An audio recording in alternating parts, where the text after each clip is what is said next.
Mahalaga na sama-sama tayo palagi sa hapagkainan. Turuan natin sila ng dapat gawin sa paraan na mag-enjoy sila.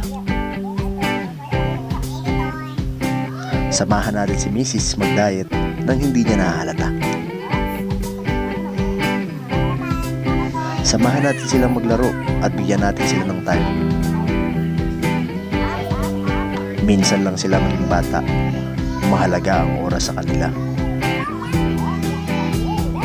Kaya kung may pagkakataon, bigay sa kanila ang oras na kailangan. Tara, diet tayo.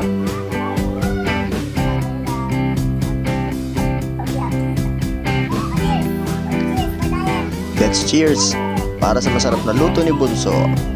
Alright. Eto na nga at ini-enjoy namin ang prepare ng aming bunso na si Sakari. Parang hindi nagugustuhan ni Mrs. ang kinakain niya. Kitang-kita naman. Bilis maubos.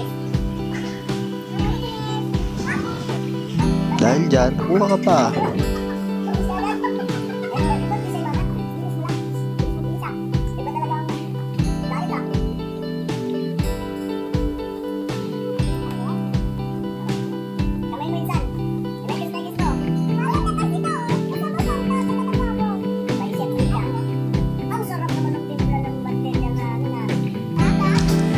Kaya shoutout sa mga mister na sawa ng marinig ang pagbabalak na pagdadiet ni Mrs.